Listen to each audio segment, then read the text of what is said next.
गर्व होता है वंदे भारत जैसी ट्रेन में बैठकर।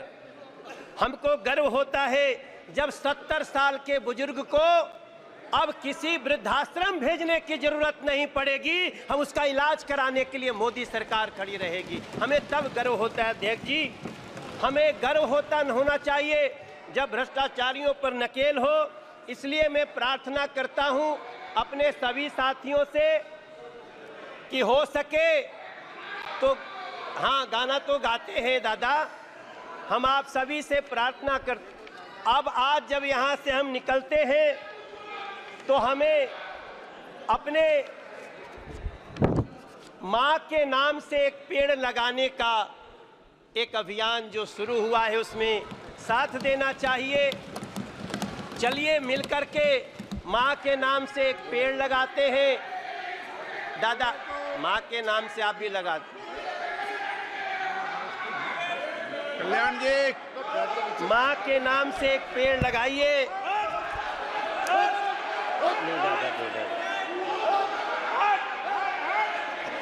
और मैं अध्यक्ष जी, मैं एक लाइन के प्लीज नरेंद्र मोदी जी सरकार को प्लीज तीसरी बार अगर इस देश की जनता ने चुन के भेजा है,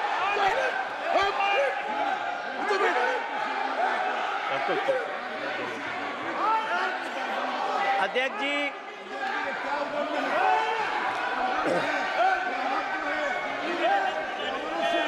बैठो।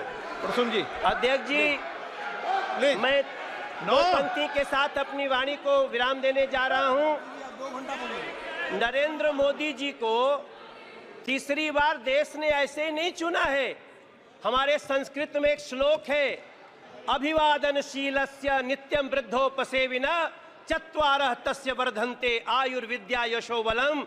नरेंद्र मोदी जी की भी आयु बढ़े, नरेंद्र मोदी जी के सरकार की भी आयु बढ़े, ये इस देश की जनता चाहती है।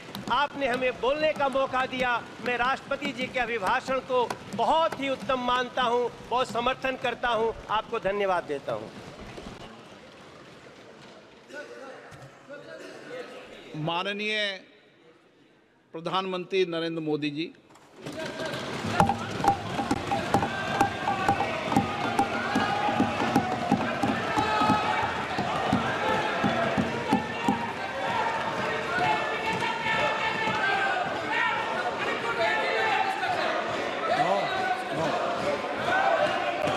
मणिपुर के बोलिए एक बार, एक स्पीकर बोलिए।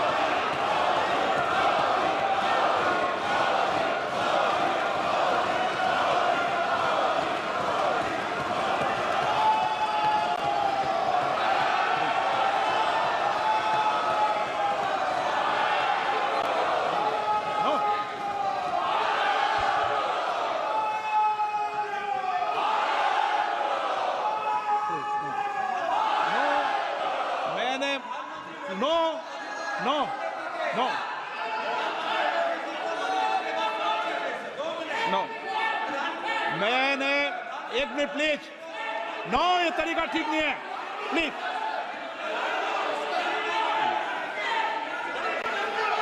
एक मिनट बैठिए, प्लीज बैठिए, एक मिनट बैठिए, प्लीज बैठिए, एक मिनट बैठिए। ऑनरेबल मेंबर्स, माननीय प्रधानमंत्री जी बोलेंगे। मणिपुर के मैंने एक माननीय सदस्य को पहले ही बोलने का मौका दे दिया था। उनकी पार्टी से 9 मेंबर बोले हैं, बताइए इनको 9 मेंबर बुलाए आपने। आदरणीय सभापति जी,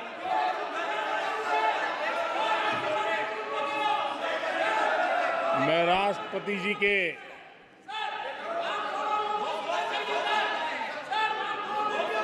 भाषण के प्रति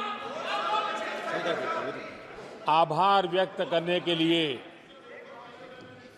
उपस्थित हुआ हूं।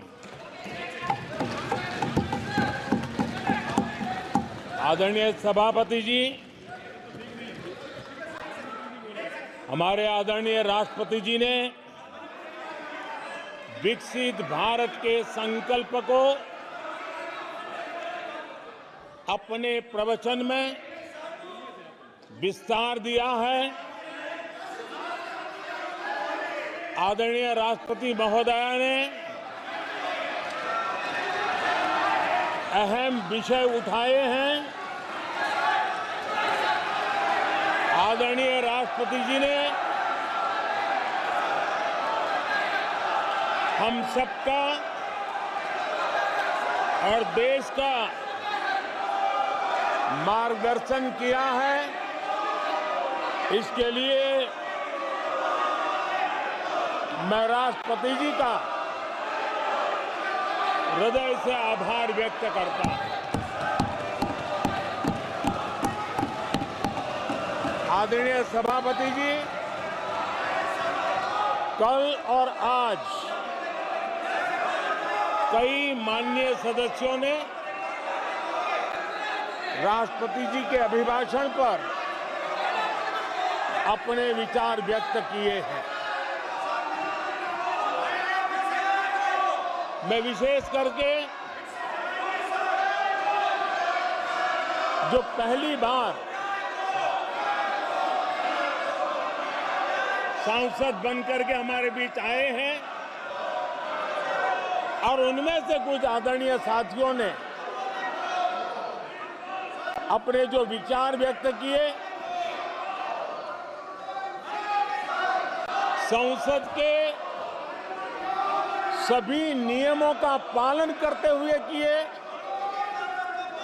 उनका व्यवहार ऐसा था जैसे एक अनुभवी सांसद का होता है और इसलिए प्रथम बार आने के बावजूद भी उन्होंने सदन की गरिमा को बढ़ाया है और उन्होंने अपने विचारों से इस डिबेट को और अधिक मूल्यवान बनाया है। आदरणीय सभापति जी,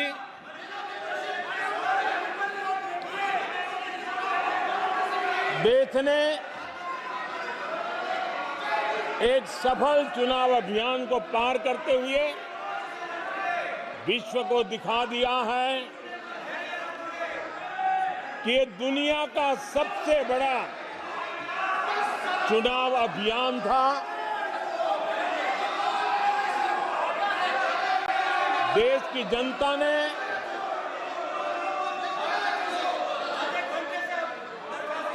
दुनिया के सबसे बड़े चुनाव अभियान में जनता ने हमें चुना है और आदरणीय सभापति जी, मैं कुछ लोगों की पीड़ा समझ सकता हूं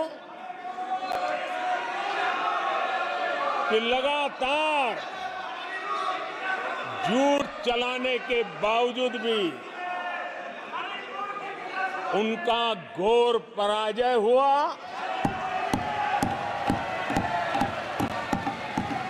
और लोकतंत्र के माननीय प्रतिपक्ष के नेता, ये शोभा नहीं देता आपको पर्याप्त समय पर्याप्त अवसर दिया है, ये शोभा नहीं देता। आप सदन में डायरेक्शन दो। माननीय नेता जब बोल रहे हो, जब खड़े हो, ये शोभा नहीं देता आपके लिए, ये उचित नहीं है संसदीय परंपराओं के अनुसार। ये तरीका ठीक नहीं है आपका। नो, ये गलत तरीका है आपका और ये तरीका इस तरीके से नहीं चलेगा बिल्कुल। नो, गलत तरीका है। नो, ऐसे संसद के अंदर गरिमा बना के रखें आप गरिमा को तोड़ना चाहते हैं। आप संसद मर्यादा पीठ पीछे नहीं करें।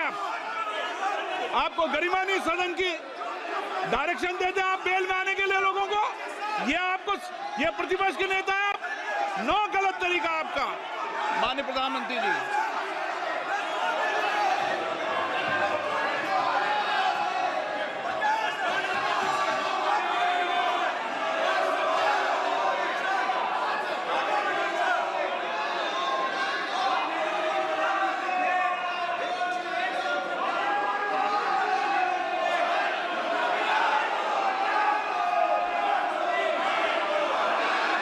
आदरणीय सभापति जी,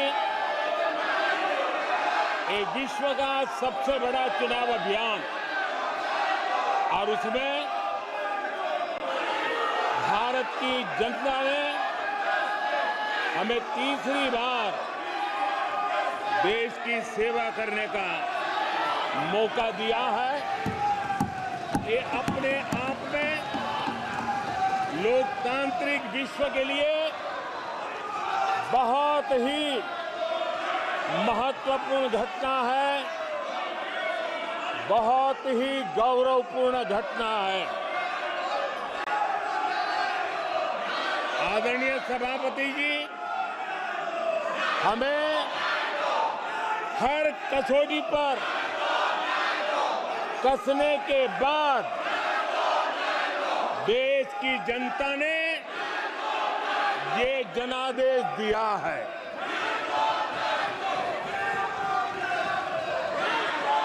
जनता ने हमारे 10 साल के ट्रैक रिकॉर्ड को देखा है।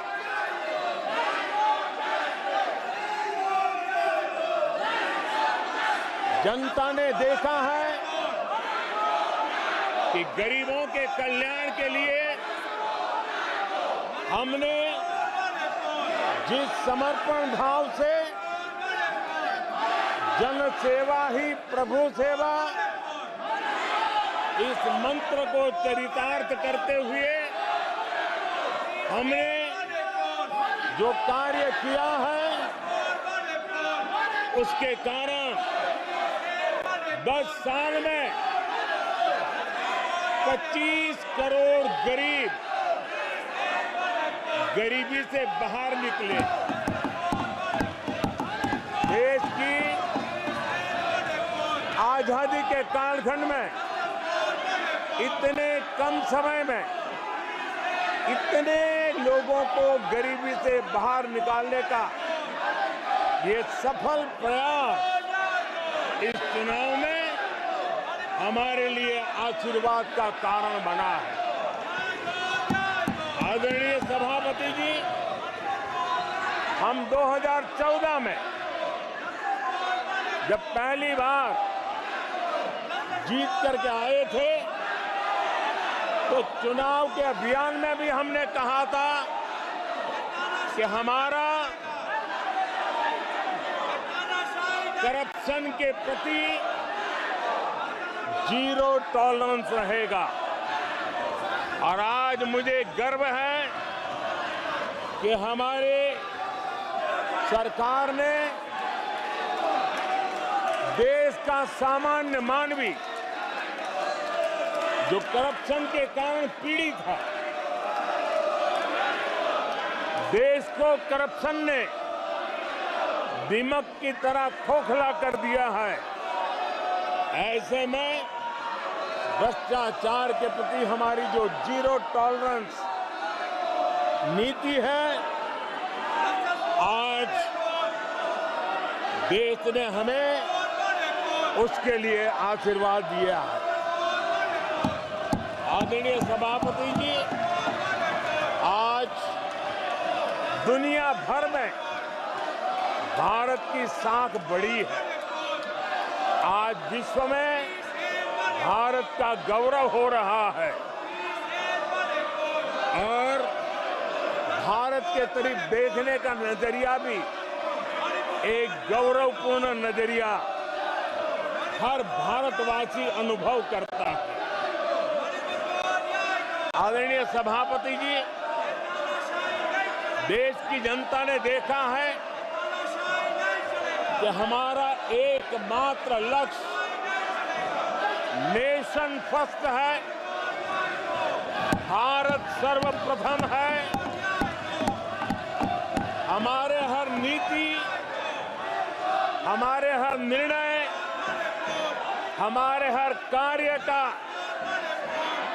एक ही तराजू रहा है कि भारत प्रथम, और भारत की इस प्रथम की भावना के साथ देश में जो आवश्यक रिफॉर्म थे, उस रिफॉर्म को भी हमने लगातार जारी रखा है।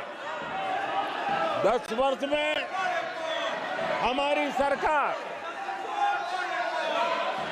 सबका साथ, सबका विकास इस मंत्र को लेकर के लगातार देश के सभी लोगों का कल्याण करने का प्रयास करती रही है। आदरणीय सभापति जी, हम उस सिद्धांतों को समर्पित है जिसमें भारत के संविधान के स्पिरिट के अनुसार सर्वपंथ संभाव, उस विचार को सर्वोपरि रखते हुए हमने देश की सेवा करने का प्रयास किया। आदरणीय सभापति जी, इस देश ने लंबे अरसे तक तुष्टीकरण की राजनीति भी देखी। इस देश ने लंबे अरसे तक तुष्टीकरण का गवर्नेंस का मॉडल भी देखा। देश ने पहली बार सेक्युलरिज्म का एक पूरा हमने जो प्रयास किया और वो हमने तुष्टीकरण नहीं, संतुष्टीकरण और संतुष्टीकरण के विचार को लेकर के हम चले हैं। और जब हम संतुष्टीकरण की बात करते हैं तो इसका मतलब है कि हर योजना का सैचुरेशन, गवर्नेंस की आखिरी व्यक्ति तक पहुंचने की हमारी जो संकल्पना है, इसको परिपूर्ण करना। और जब हम सैचुरेशन के सिद्धांत को लेकर चलते हैं, तब सैचुरेशन सच्चे अर्थ में सामाजिक न्याय होता है। सैचुरेशन सच्चे अर्थ में सेक्युलरिज्म होता है। और उसी को देश की जनता ने हमें तीसरी बार बिठा करके मोहर लगा दी है।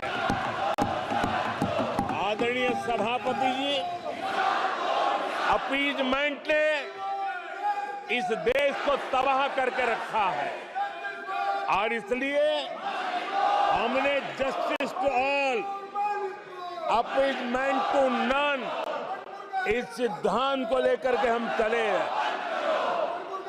आदरणीय सभापति जी, 10 साल के हमारे कार्य को देखने परखने के बाद भारत की जनता ने हमारा समर्थन किया है। आदरणीय सभापति जी, हमें फिर एक बार 140 करोड़ देशवासियों की सेवा करने का मौका मिला है।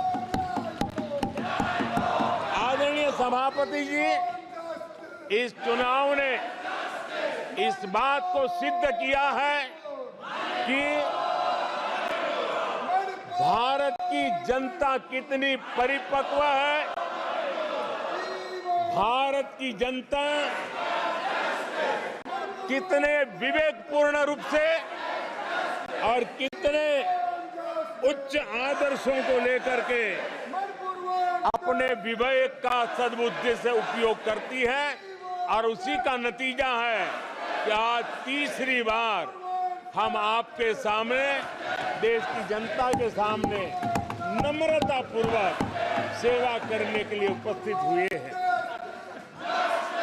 आदरणीय सभापति जी, देश की जनता ने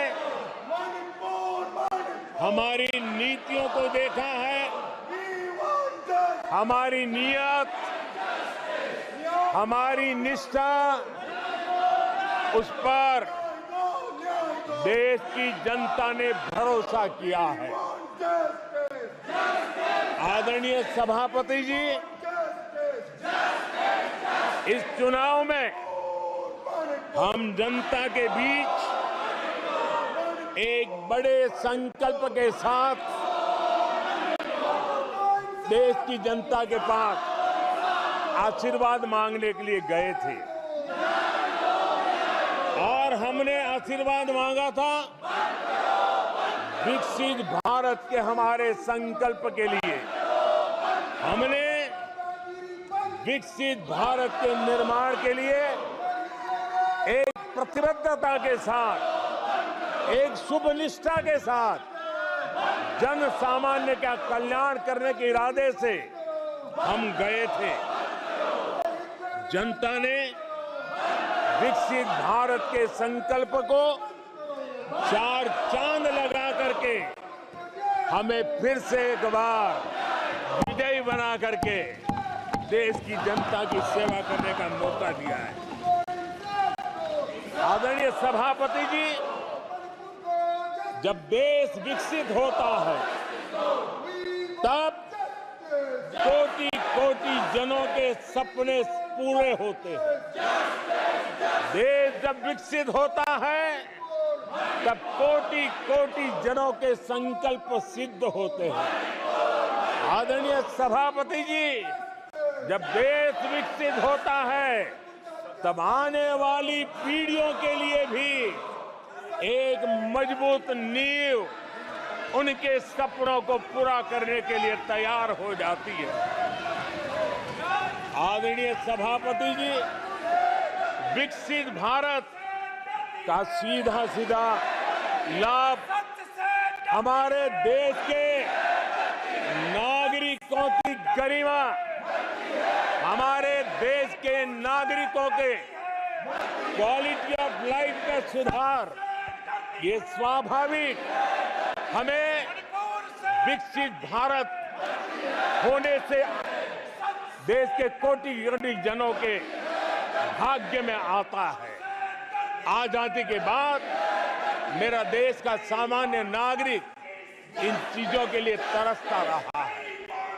आदरणीय सभापति जी, जब विकसित भारत होता है तब हमारे गांव की स्थिति, हमारे शहरों की स्थिति, उसमें भी बहुत बड़ा सुधार होता है। गांव के जीवन में गौरव भी होता है, गरिमा भी होती है और विकास के नए नए अवसर भी होते हैं। हमारे शहरों का विकास भी एक अवसर के रूप में विकसित भारत में उभरता है। तब दुनिया की विकास यात्रा में भारत के शहर भी बराबरी करेंगे, ये हमारा सपना है। आदरणीय सभापति जी, विकसित भारत का मतलब होता है कोटि कोटि नागरिकों को कोटि कोटि अवसर उपलब्ध होते हैं, अनेक अनेक अवसर उपलब्ध होते हैं और वो अपने कौशल्य, अपनी क्षमता और संसाधनों के अनुसार विकास की नई सीमाओं को प्राप्त कर सकता है। आदरणीय सभापति जी,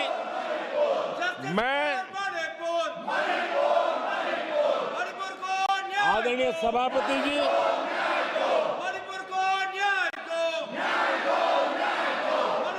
आदरणीय सभापति जी, मैं आज आपके माध्यम से देशवासियों को विश्वास दिलाता हूं,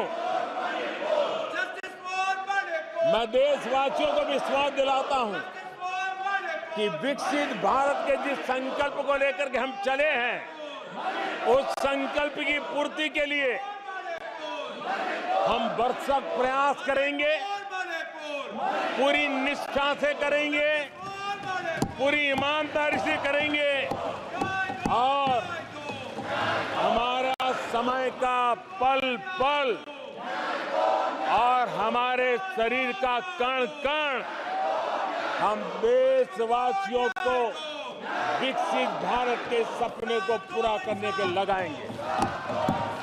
हमने देश की जनता को कहा था 24/7 फॉर 2047। आज मैं इस सदन में ही दोहराता हूं, कि हम उस काम को अवश्य पूरा करेंगे। आदरणीय सभापति जी, 2014 के उन दिनों को याद कीजिए। उन 2014 के उन दिनों को याद करेंगे तो हमारे ध्यान में आएगा कि हमारे देश के लोगों ने उनका आत्मविश्वास खो चुका था। देश निराशा की गर्त में डूब चुका था। ऐसे समय 2014 के पहले देश ने जो सबसे बड़ा नुकसान भुगता था, जो सबसे बड़ी अमानत खोई थी, वो था देशवासियों का आत्मविश्वास।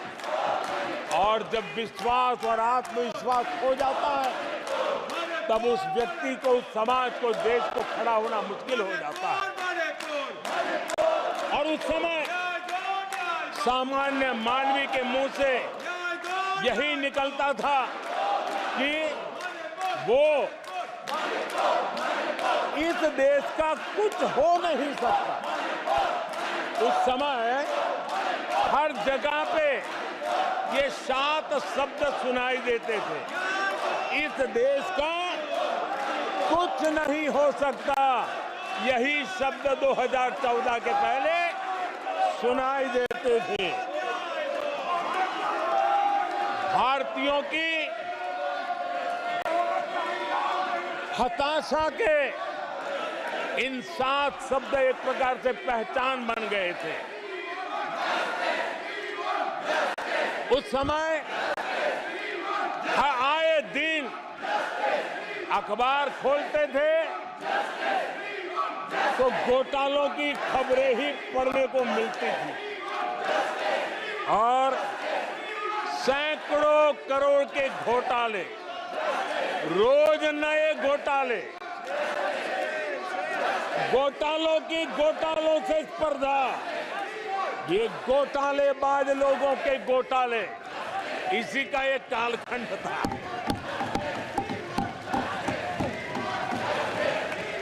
और बेशर्मी के साथ सार्वजनिक रूप से स्वीकार भी कर लिया जाता था कि दिल्ली से 1 रुपया निकलता है तो 15 पैसा पहुंचता है। 1 रुपये में 85 पैसे का घोटाला। इस घोटालों की दुनिया ने देश को निराशा की गर्त में डुबो दिया था। पॉलिसी पैरालिसिस था, फ्रेजाइल 5 में पहुंच चुके थे। भाई भतीजावाद इतना फैला हुआ था कि जिसके लिए सामान्य नौजवान तो आशा छोड़ चुका था कि अगर कोई सिफारिश करने वाला नहीं है तो जिंदगी अटक जाएगी। ये स्थिति पैदा हुई थी। गरीब को घर लेना हो, हजारों रुपए की रिश्वत देनी पड़ती थी। आदरणीय सभापति जी, अरे गैस के कनेक्शन के लिए मेंबर पार्लियामेंट के यहाँ, सांसदों के यहाँ अच्छों को चक्कर काटने पड़ते थे और वो भी बिना कट के लिए गैस के कनेक्शन नहीं मिलते थे। आदरणीय सभापति जी, मुफ्त राशन भी पता नहीं कब बाजार में दुकान पे बोर्ड लटक जाए, हक का राशन नहीं मिलता था, उसके लिए भी रिश्वत देनी पड़ती थी।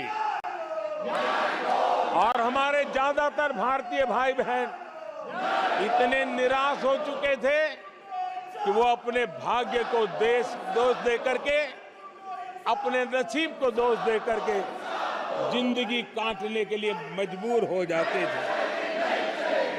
आदरणीय सभापति जी, वो एक वक्त था 2014 के पहले जब वो 7 शब्द हिंदुस्तान के जनमन में स्थिर हो चुके थे। निराशा की गर्त में डूबा हुआ समाज था। तब देश की जनता ने हमें सेवा करने के लिए चुना।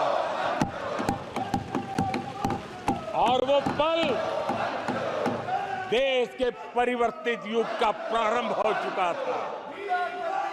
और 10 साल में मैं कहूंगा मेरी सरकार की अनेक सफलताएं हैं, अनेक सिद्धियां हैं, लेकिन एक सिद्धि जिसने हर सिद्धियों में भी जोर भर दिया, ताकत भर दी, वो थी देश निराशा की गर्त में से निकल करके आशा और विश्वास के साथ खड़ा हो गया।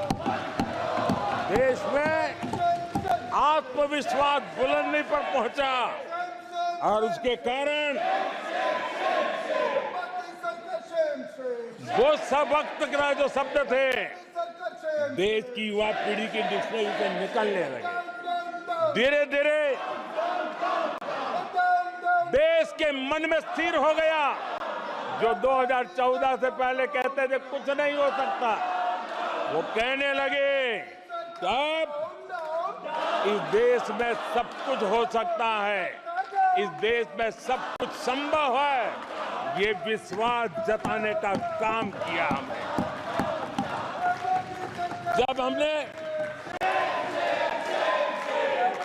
सबसे पहले तेज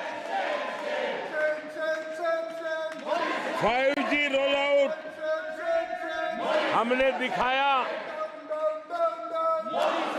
आज देश कहने लगा तीव्र गति से 5G का रोल आउट होना। देश गौरव से कहने लगा भारत कुछ भी कर सकता है। आदरणीय सभापति जी, वो एक जमाना था जब कोयले घोटाले में बड़ों बड़ों के हाथ काले हो चुके थे। आज कोयले का सर्वाधिक उत्पाद, सर्वाधिक प्रोडक्शन, आज कोल प्रोडक्शन के विक्रम हुए हैं और इसी के कारण देश अब कहने लगा है अब भारत कुछ भी कर सकता है। आदरणीय सभापति जी, वो एक समय था 2014 के पहले जब फोन बैंकिंग करके बड़े बड़े बैंक घोटाले किए जा रहे थे। अपनी पर्सनल प्रॉपर्टी की तरह बैंक का खजाना लूट लिया गया था। आदरणीय सभापति जी, 2014 के बाद नीतियों में परिवर्तन, निर्णयों में गति, निष्ठा, प्रामाणिकता की, और उसी का परिणाम है दुनिया की अच्छी बैंकों में आज भारत की बैंकों का स्थान बन गया। आज भारत की बैंक सर्वाधिक मुनाफा करने वाली बैंक बन गई और लोगों की सेवा करने के लिए।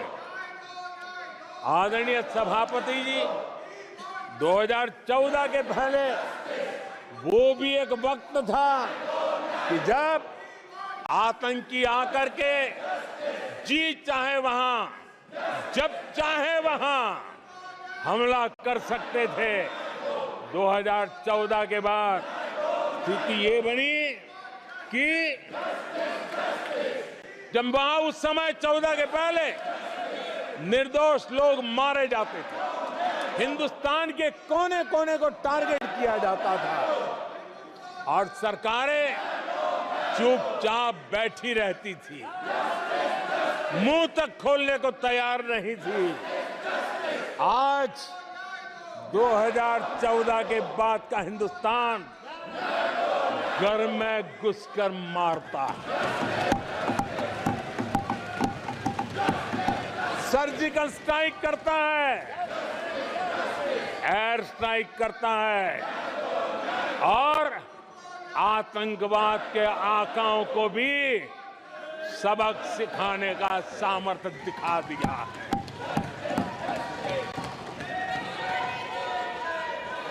आज आदरणीय सभापति जी, देश का एक एक नागरिक जानता है कि अपनी सुरक्षा के लिए भारत कुछ भी कर सकता है। आदरणीय सभापति जी,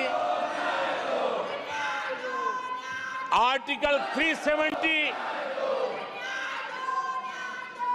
इसकी पूजा करने के वाले लोगों ने वोट बैंक की राजनीति का हथियार बनाने वालों ने 370 को उसने जम्मू कश्मीर का जो हालात कर दिए थे, वहां के लोगों के अधिकार छीन लिए थे। भारत का संविधान जम्मू की कश्मीर की सीमा में प्रवेश नहीं कर सकता था और यहां संविधान सर पे रख करके नाचने वाले लोग संविधान को जम्मू कश्मीर में लागू करने का हौसला नहीं रखते, बाबा साहब अंबेडकर का अपमान किया करते थे। और 370 का वो जमाना था, सेनाओं पर पत्थर चलते थे और लोग निराशा में डूब करके कहते थे अब तो जम्मू कश्मीर में कोई हो नहीं सकता है। आज आर्टिकल 370 की दीवार गिरी, पत्थरबाजी बंद है,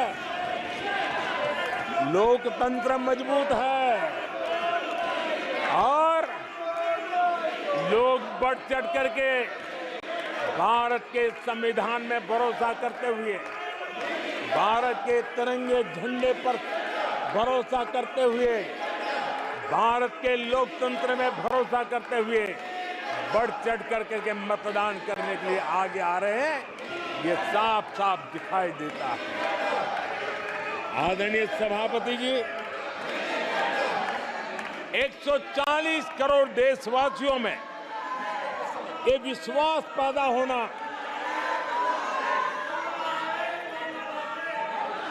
ये उम्मीद और जब विश्वास जगता है तो विकास का वो ड्राइविंग फोर्स बन जाता है। इस विश्वास ने विकास का ड्राइविंग फोर्स का काम किया है। आदरणीय सभापति जी, ये विश्वास विकसित भारत संकल्प से सिद्धि का विश्वास है। आदरणीय सभापति जी,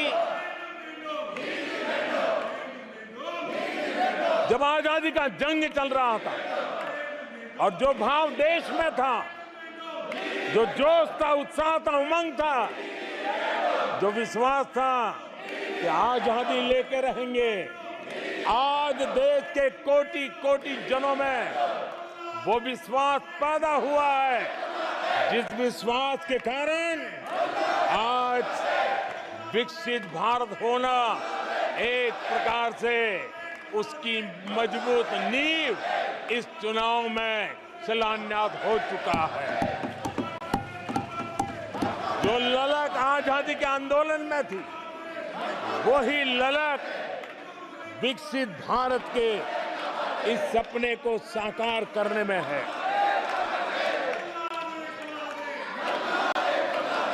आदरणीय सभापति जी, आज भारत के लक्ष्य बहुत विराट है और आज भारत को एक ऐसी स्थिति पर 10 साल में पहुंचा है कि हमें खुद से ही स्पर्धा करनी है, हमें ही अपने पुराने रिकॉर्ड तोड़ने हैं और नेक्स्ट लेवल पर हमें हमारी विकास की यात्रा को ले जाना है। 10 वर्षों में भारत विकास की जिस ऊंचाई पर पहुंचा है, वो हमारी प्रतिस्पर्धा का एक मार्ग बन चुका है, एक बेंचमार्क बन चुका है। पिछले 10 साल में हमने जो स्पीड पकड़ी है, अब हमारा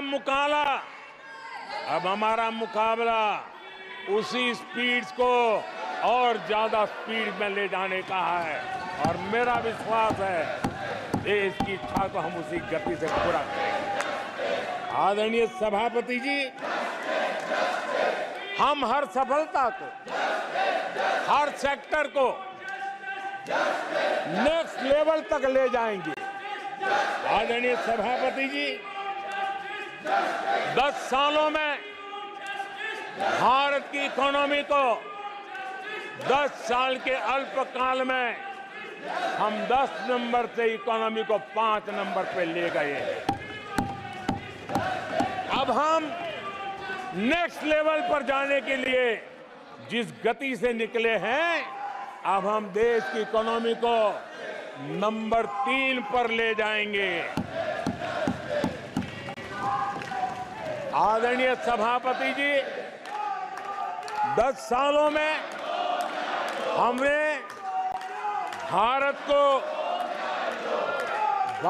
मोबाइल फोन का बड़ा मैन्युफैक्चरर बना दिया, भारत को मोबाइल फोन का बड़ा एक्सपोर्टर बना दिया। अब यही काम इस हमारे टेन्योर में सेमीकंडक्टर और अन्य सेक्टर्स में हम करने जा रहे हैं। दुनिया के महत्वपूर्ण कामों में जो चिप्स काम में आएगी, वो चिप्स मेरे भारत की मिट्टी में तैयार हुई होगी।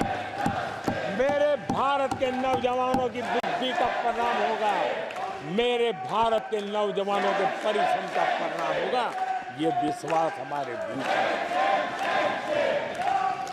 आदरणीय सभापति जी, हम आधुनिक भारत की तरफ भी जाएंगे। हम विकास की नई ऊंचाइयों को, लेकिन हमारी जड़ें जमीन से जुड़ी रहेगी। हमारे पैर देश के जन सामान्य की जिंदगी से जुड़े रहेंगे और हम 4 करोड़ गरीबों के घर बना चुके हैं। आने वाले इस टेन्योर में तेज गति से 3 करोड़ और घर बना करके इस देश में किसी को भी घर के बिना रहना ना पड़े, ये हम देखेंगे। आदरणीय सभापति जी, 10 साल में विमेन सेल्फ हेल्प ग्रुप में हमने देश की कोटि-कोटि बहनों को एंटरप्रेन्योर के क्षेत्र में एक बहुत सफलतापूर्वक हमने आगे बढ़े हैं। अब हमने उसको नेक्स्ट लेवल पे ले जाने वाले हैं। अब हमारे विमेन सेल्फ हेल्प ग्रुप में जो बहनें काम कर रही हैं, उनकी आर्थिक गतिविधि इतनी बढ़ाना चाहते हैं, उसका इतना विस्तार करना चाहते हैं कि हम बहुत कम समय में 3 करोड़ ऐसी बहनों को लखपति दीदी बनाने का संकल्प लेकर के चलने वाले हैं। आदरणीय सभापति जी, मैंने पहले भी कहा है, आज मैं फिर से दोहराया हूं, हमारी तीसरी टर्म में इसका मतलब है हम 3 गुना स्पीड से काम करेंगे। हमारी तीसरी टर्म का मतलब है हम 3 गुना शक्ति लगाएंगे। हमारी तीसरी टर्म का मतलब है हम देशवासियों को 3 गुना परिणाम ला करके देंगे।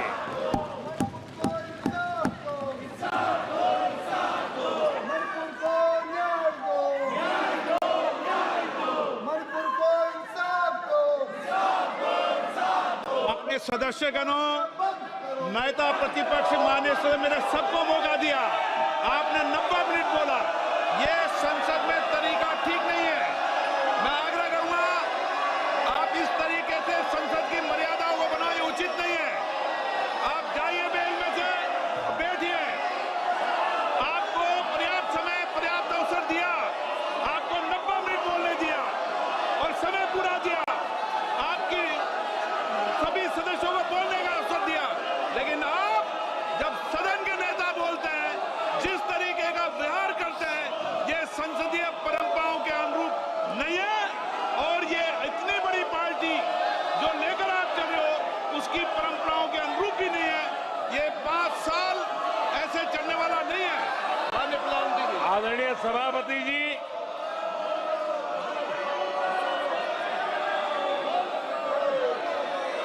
आदरणीय सभापति जी, एनडीए का तीसरी बार सरकार में आना एक ऐतिहासिक घटना है। आजादी के बाद ये सौभाग्य दूसरी बार इस देश में आया है और 60 साल के बाद आया। इसका मतलब ये सिद्धि पाना कितना कठोर परिश्रम के बाद होता है, कितना अभूतपूर्व विश्वास संपादन होने के बाद होता है। ऐसे ही ये राजनीति के खेल से नहीं होता है, जनता जनार्दन की सेवा से प्राप्त आशीर्वाद से होता है। आदरणीय सभापति जी, जनता ने हमें स्थिरता और निरंतरता इसके लिए जनादेश दिया। लोकसभा चुनाव के साथ ही आदरणीय सभापति जी, लोगों की नजर से यह चीजें जरा ओझल हो गई। लोकसभा के चुनाव के साथ साथ हमारे देश में 4 राज्यों के बीच चुनाव हुए और आदरणीय सभापति जी, इन चारों ही राज्यों में एनडीए ने अभूतपूर्व सफलता प्राप्त की है। अभूतपूर्व सफलता प्राप्त। हमने शानदार विजय प्राप्त की है। महाप्रभु जगन्नाथ जी की धरती उड़ीसा ने हमें भरपूर आशीर्वाद दिया है।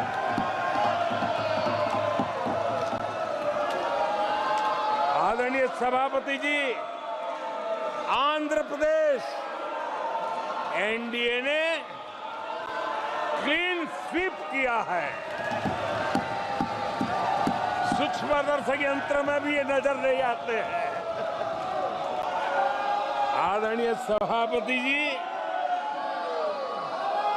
अरुणाचल प्रदेश हम फिर एक बार सरकार बनाई है। सिक्किम में एनडीए ने फिर एक बार सरकार बनाई है। अभी 6 महीने पहले ही आदरणीय सभापति जी, आपका होम स्टेट राजस्थान, मध्य प्रदेश और छत्तीसगढ़ में हमने प्रचंड विजय पाया है। आदरणीय सभापति जी, हमें नए नए क्षेत्रों में जनता का प्यार मिल रहा है, जनता का आशीर्वाद मिल रहा है। आदरणीय सभापति जी, बीजेपी ने केरला में इस बार खाता खोला है और बड़े गर्व के साथ केरला से हमारे सांसद हमारे साथ बैठते हैं। तमिलनाडु में कई सीटों पर बीजेपी ने दमदार उपस्थिति दर्ज की है। कर्नाटक, यूपी और राजस्थान में पिछली बार की तुलना में बीजेपी का वोट परसेंट बढ़ा है। आने वाले समय में 3 राज्यों में चुनाव है। जिन राज्यों में चुनाव है उसमें से 3 की मैं बात करता हूं। महाराष्ट्र, हरियाणा और झारखंड, यहां चुनाव आ रहे हैं। आदरणीय सभापति जी, पिछली विधानसभा में इन 3 राज्यों में हमें जितने वोट मिले थे, इस लोकसभा चुनाव में इन 3 राज्यों में मैं उससे भी ज्यादा वोट मिले हैं। आदरणीय सभापति जी, पंजाब में भी हमारा अभूतपूर्व प्रदर्शन रहा है और हमें बढ़त मिली है। जनता जनार्दन का भरपूर आशीर्वाद हमारे साथ है।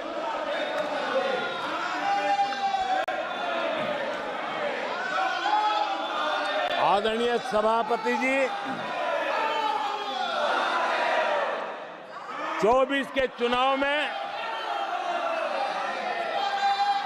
कांग्रेस के लिए भी इस देश की जनता ने जनादेश दिया है और इस देश की जनादेश है कि आप वहीं बैठिए,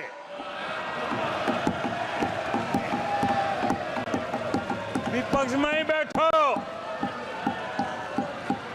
और तर्क खत्म हो जाए तो चीखते रहो, चिल्लाते रहो।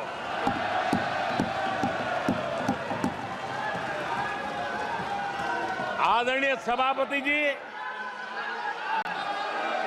कांग्रेस के इतिहास का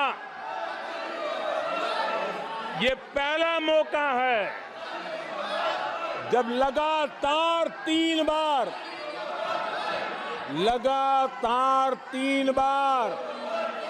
कांग्रेस 100 का आंकड़ा पार नहीं कर पाई है।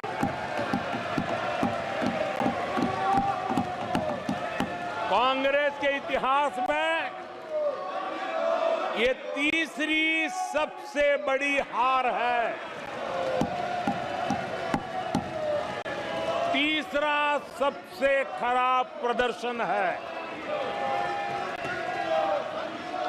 अच्छा होता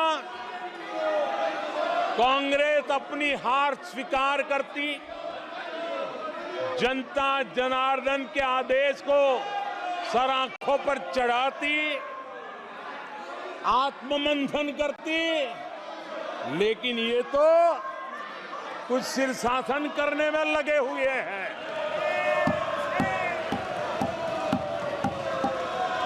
और कांग्रेस और उसकी इकोसिस्टम दिन रात बिजली जला करके हिंदुस्तान के नागरिकों के मन में ये प्रस्थापित करने की कोशिश कर रहे हैं कि उन्होंने हमें हरा दिया है।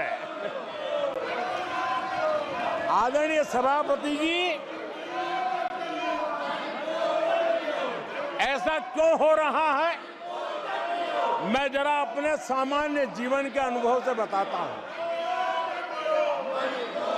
कोई छोटा बच्चा साइकिल लेके निकला है और अगर वो बच्चा गिर जाता है, साइकिल से लुढ़क जाता है, रोने लगता है, तो कोई बड़ा व्यक्ति आकर के उसके पास पहुंच जाता है और उसको कहता है, देखो चींटी मर गई, देखो चिड़िया उड़ गई, अरे देखो तुम तो बहुत बढ़िया साइकिल चलाते हो, अरे तुम तो गिरे नहीं हो। ऐसा करके उसका जरा मन ठीक करने के लिए प्रयास करते हैं, उसका ध्यान भटका करके उस बच्चे का मन बहला देते हैं। तो आजकल बच्चे का मन बहलाने का काम चल रहा है।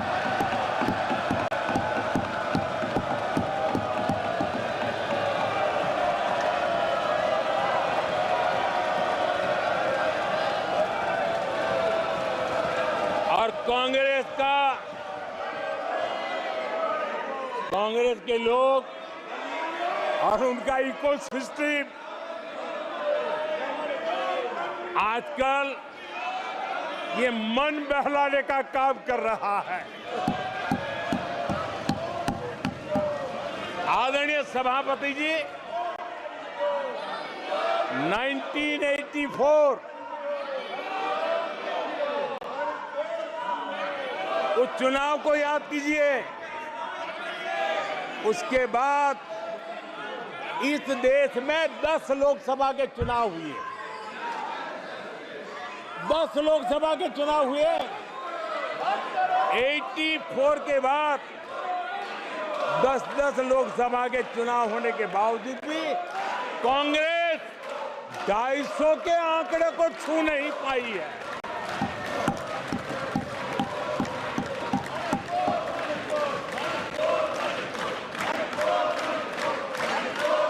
इस बार किसी तरह 99 के चक्कर में फंसे गए हैं।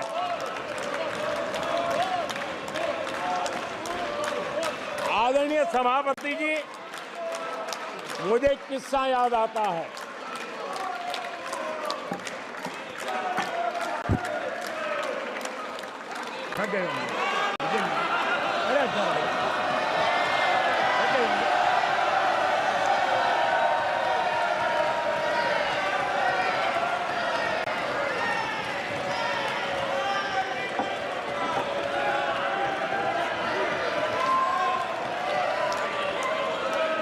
आदरणीय सभापति जी,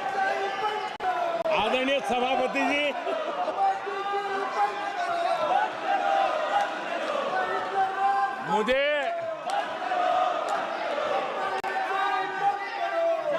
एक किस्सा याद आता है। आदरणीय सभापति जी, मुझे एक किस्सा याद आता है। 99 मार्क्स लेकर एक बालक घमंड में घूम रहा था और देश सबको दिखाता था, देखो कितने ज्यादा मार्क्स आए हैं।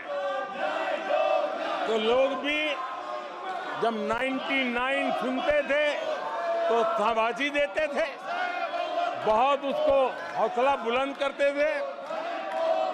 तो फिर उनके टीचर आए कि भैया किस बात की मिठाई बांट रहे हो, ये 100 में से 99 नहीं लाया, ये तो 543 में से लाया है।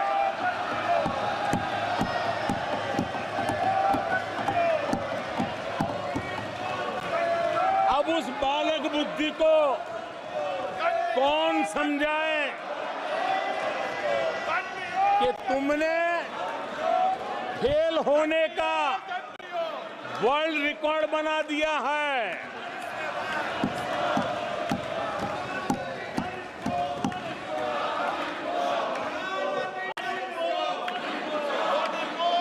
कांग्रेस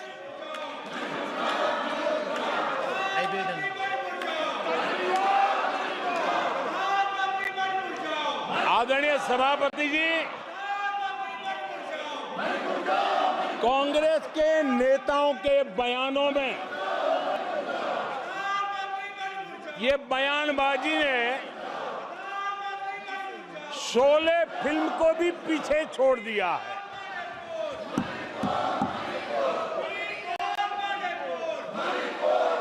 आप सबको शोले फिल्म की वो मौसी जी याद होगी।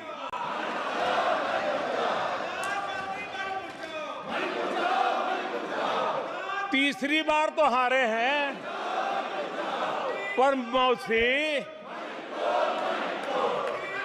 ये बात तो सही है, तीसरी बार ही तो हारे हैं, पर मौसी मोरल विक्ट्री तो है ना।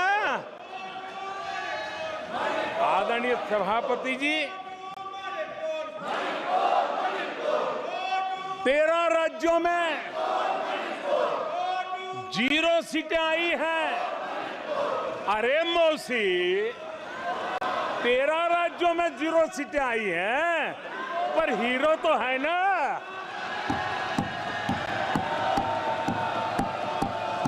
आदरणीय सभापति जी, अरे पार्टी की लुटिया तो दुबई है। अरे मौसी, पार्टी अभी भी सांसें तो ले रही है।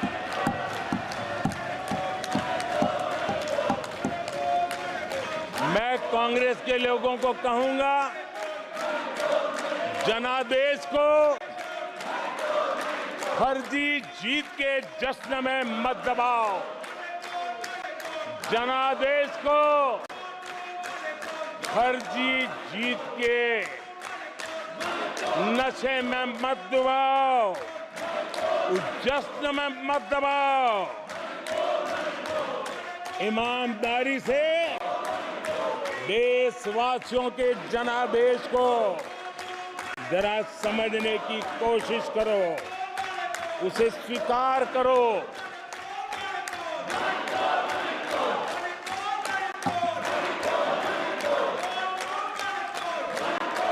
आदरणीय सभापति जी, मुझे नहीं पता कि कांग्रेस के जो साथी दल है उन्होंने इस चुनाव का विश्लेषण किया है कि नहीं किया है। ये चुनाव इन साथियों के लिए भी एक संदेश है। आदरणीय सभापति जी, अब कांग्रेस पार्टी 2024 से एक परजीवी कांग्रेस पार्टी के रूप से जानी जाएगी। 2024 से जो कांग्रेस है वो परजीवी कांग्रेस है, और परजीवी वो होता है जो जिस शरीर पर उस शरीर के साथ रहता है, ये परजीवी उसी को ही खाता है। कांग्रेस भी जिस पार्टी के साथ गठबंधन करती है उसी के वोट खा जाती है, और अपनी सहयोगी पार्टी की कीमत पर वो फलती फूलती है। और इसलिए कांग्रेस परजीवी कांग्रेस बन चुकी है। मैं जब परजीवी कह रहा हूं तो तथ्यों के आधार पर कह रहा हूं। आदरणीय सभापति जी, मैं कुछ आंकड़े आपके माध्यम से सदन को और इस सदन के माध्यम से देश के सामने रखना चाहता हूं। जहां जहां भाजपा और कांग्रेस का सीधा मुकाबला था, या जहां कांग्रेस मेजर पार्टी थी और साथी के पास 1, 2, 3 सीटें थी, वहां कांग्रेस का स्ट्राइक रेट सिर्फ और सिर्फ 26% है, 26% है। लेकिन जहां किसी का पल्लू पकड़ करके चलते थे, जहां वो जूनियर पार्टनर थे, किसी दल ने उनको कुछ दे दिया मौका, ऐसे राज्यों में कांग्रेस जहां जूनियर पार्टनर थी उनका स्ट्राइक रेट 50% है, और कांग्रेस की 99 सीटों में से ज्यादातर सीटें उनके सहयोगियों ने उनको जिताया है। और इसलिए मैं कहता हूं ये परजीवी कांग्रेस है। 16 राज्यों में जहां कांग्रेस अकेले लड़ी, वहां उसका वोट शेयर इस चुनाव में गिर चुका है। आदरणीय सभापति जी,